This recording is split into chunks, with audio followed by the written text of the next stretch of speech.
Hello everybody, I am Dr. Deeksha Pandey and you are watching Urogynecology for Beginners with Dr. Prandeep. Hello. And Dr. Mounika. Hello everyone. So as we have started a new series on pelvic anatomy, the anatomy which is important not only for the urogynecologist but for a gynecologist also. And maybe this is the only anatomy which is important for us. In this series, in the first episode, we have discussed about a space called white line or ATFP. Yes. So now in continuation to that, the second space which we are going to discuss today is Sacro-spinous ligament space. Yes. So we are going to discuss today about the sacro-spinous ligament space. And to start with, I'll ask you, Prandeep, that last time we discussed the white line. Can you continue the same thing and explain how this space is related to the one we described in the first? Yes, ma'am. I would like to explain this to our viewers with our MIA model. So basically, I have removed the MIA model from the platform for better understanding and better visualization. And this is the MIA model. And then I will just turn obliquely, like little angle. And now here you can see the anatomy here. So the common point for both white line as well as sacrospinous ligament is ischial spine. It is a nodal point. So what will happen is when you do the PV, you can see the ischial spine. From the ischial spine, if you move upwards and towards the symphysis pubis, you can feel the condensation which is the white line. In this model, MIA model, you can see this red colored muscle-like thing. This is obturator internus, and the lower border of obturator internus is the condensation. The condensation is white line. When you move from the posterior from the ischial spine, you can feel one more cord-like structure, which is the sacrospinous ligament. And coccygeus muscle, upper border condenses to form the sacrospinous ligament. And do you remember the pelvic diaphragm, which is formed mostly by levator and part of the coccygeus muscle? Yes, sir. Yeah, can you talk about the condensation of other line which we have spoken last time? Yes, sir. For that, I think, sir, I can use my hands only to for a quick, nice demonstration, sir. Yeah. I'm going to make 2 C's with my hands, sir, both hands. This is 1 C and this is 1 C. This is and beyond the C is the lateral wall of the pelvis, sir. Okay. So now, this is the anterior part, this is the posterior part. So the upper 4 fingers describes one muscle, lower 4 finger describes another muscle. So the upper 4 fingers is our obturator internus, and my thumb represents arcus tendinous fascia pelvis or our white line, which is the condensation of the lower border of the obturator internus. It is coming and joining with the other thumb. So the joining point here is our nodal point. It is ischial spine. So from the ischial spine, the other thumb, sacrospinous ligament, is going down and getting attached to the sacrum, which is formed by the condensation of upper part of coccygeus muscle, which is represented by 4 fingers. So these 4 fingers are obturator internus, and the other 4 fingers down is the coccygeus muscle, which is making a S shape inside the pelvis. Yes. So beautifully you guys explained the anatomy of sacrospinous ligament. Now no one in this world can say that they don't know where exactly it is in the pelvis and what is its relationship. But there is much more to it. Why we are learning all this? The importance is, where do we use it in our clinical practice? So, where do we use it in our clinical practice? Ma'am, it is one of the favorite surgeries in urogynecology, ma'am. And most of the gynecological procedures also most widely used, it is our sacrospinous ligament fixation. Sacrospinous ligament fixation is the procedure. Why we need to know about it. And what is the indication of sacrospinous ligament fixation, Prandeep? Usually for apical suspension as well as uterine suspension. Yes, so it is used for suspending the uterus or the wall. So we can do it in cases of hystropexy. We can sacrospinous hysteropexies can be performed. We can do it as a part of Fothergill's procedure, sacrospinous ligament, to fix the uterus or the cervix, remaining part of the cervix. We can do it after hysterectomy, whatever vault is remaining. If we have just done hysterectomy and we want nice long vaginal and apical suspension, we can do it there also. Usually we do it in cases of complete vaginal eversion Eversion. as a prophylactic Prophylactic procedure. We also do it when the patient presents as wall Wall prolapse prolapse. to fix it. So these are the commonly used indication of when we use a sacrospinous ligament, when we use it, when we want to use it, okay? So now, if you have decided for this particular patient, I'm going to do this sacrospinous ligament fixation, Prandeep, can you tell me which is the best way, best point, where should I put my first incision? Again, I would like to show our Mia model. In this Mia model of silicone vagina, you can see the vagina is divided into upper one third, middle one third, and lower one third for the sake of giving incision. In the middle one third, we will give a midline vertical incision, and then from there we will separate the loose areolar tissue, and then go towards the lateral. Then where we will feel the ischial spine, and from the ischial spine we have to go posteriorly and medially towards the sacrum. There we will feel that cord-like structure, which is sacro-spinous ligament. Now you can zoom out, Philesthu. I'll ask Prandeep the question that Prandeep, you said that you want to give incision in the middle third of the vagina, middle third of the posterior vagina. Posterior. Why so specifically? I think posteriorly because as we were discussing, if you go anteriorly, there is white line. If you go posteriorly, then only you will find sacrospinous ligament. So posteriorly, I understand. But why did you say specifically the middle third? I want to go to upper third, or she wants to go from the lower third. Why so specifically the middle third? Mainly because you can give the nearest place to reach the ischial spine is the middle one third of the vagina. And next thing is in order to prevent the blood loss and other complications associated with giving incision in the anterior one third. So what he's trying to say, as you know, that ischial spine is the center, and we have to reach there. Yes. So when we have to reach in the center, where should we give the incision? We should give nearest, incision in the center. So that's why we neither give in. If we give in the lower part, we will have to dissect a lot.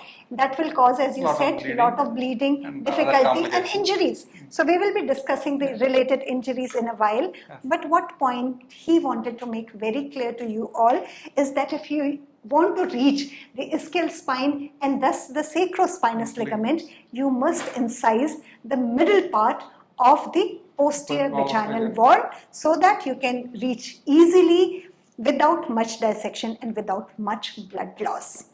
And with this, my next question comes from Mounika. Mounika, have you seen any sacrospinous fixation? Yes, ma'am. We have seen many sacrospinous fixations. Okay, so I think you will be in good position. Let's see if you have understood the procedure well. Can you tell us the details of how this procedure is done?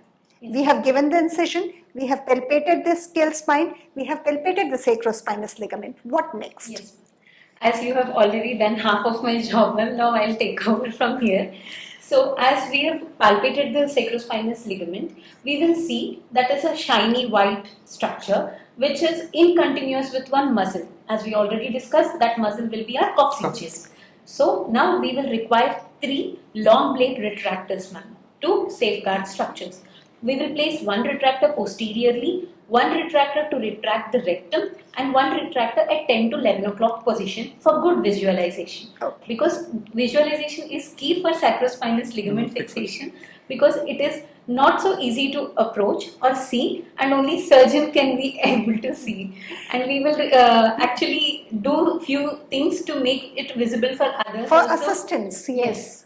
For assistance also. So what do we do? You can tell it. Yes, ma'am. We will put a camera, ma'am, and what through camera? laparoscopic camera. We will go and we will visualize to the whole OT team. And for assistance also, it is good to learn and to see. And they can see in the monitor what they are retracting. Like last time we were discussing a case where the surgeon kept on saying retract.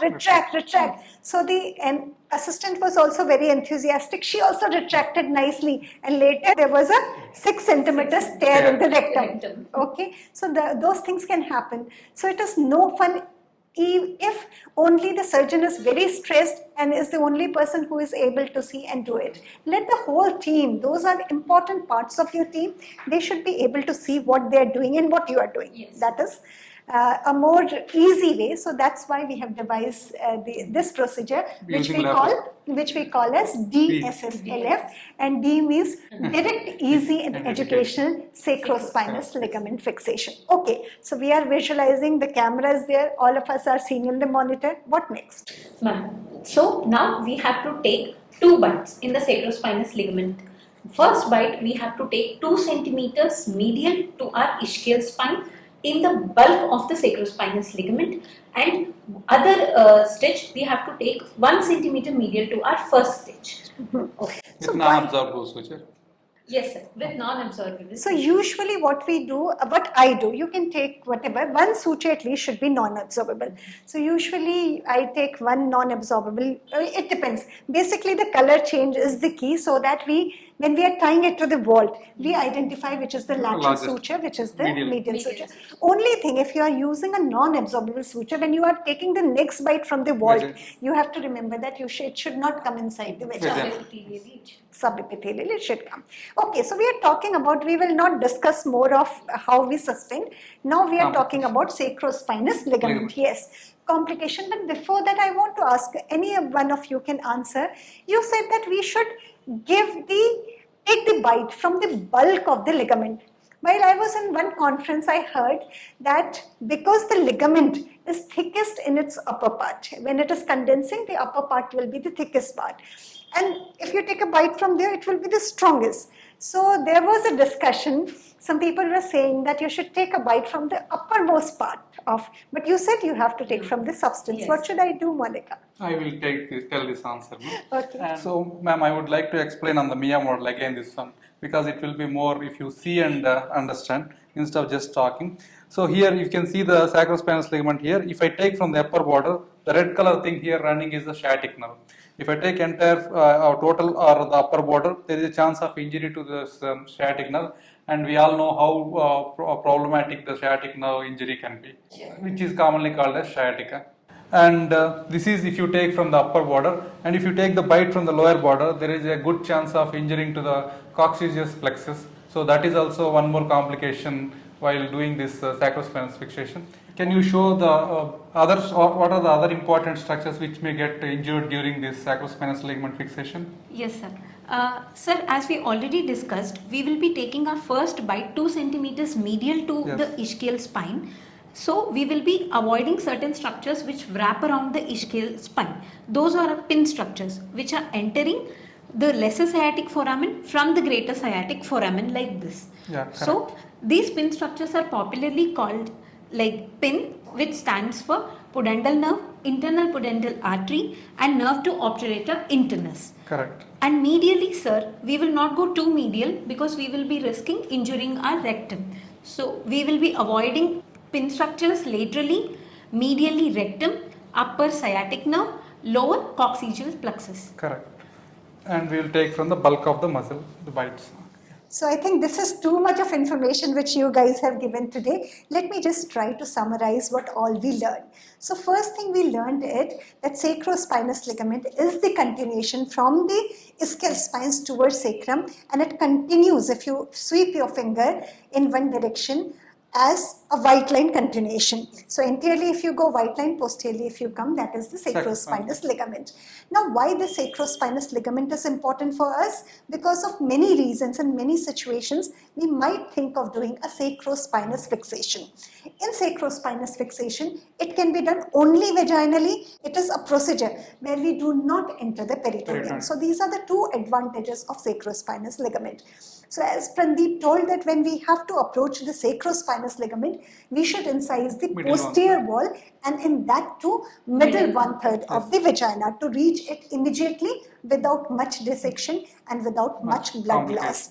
Then Mounika told about the entire procedure, how the bites are taken, where the bites are taken, and we deviated a little bit and we told you also about the sutures and how we see it, facilitate to see it with our new technique which is called DSSLF in OT.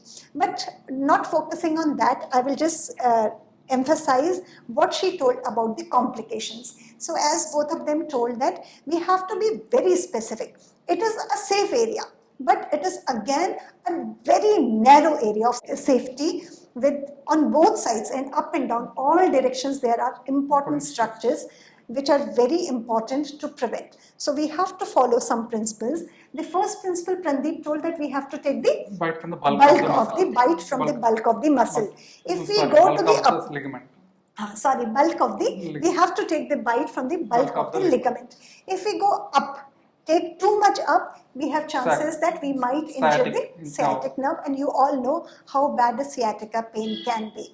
If we go too down and think that, okay, what is there, I'm not able to see the sacro-spinous ligament, let me catch the muscle, only coccygeus muscle, then there is a chance of injuring the coccygeus plexus. If we go just where we have palpated the ligament, there only, without going medially, then we can injure the Pin structures. And if we injure the pin structures, what problems can be there? Intraoperative hemorrhage can be there, which will be very difficult to control because there is one loop which is crossing. And the other thing, in post-operative period, if you have entrapped the pudendal nerve in your suture, then patient will have what is neuralgia, pudendal neuralgia, which is the pain in the buttock. The management is conservative, some other time we'll discuss, but these are the things which can happen.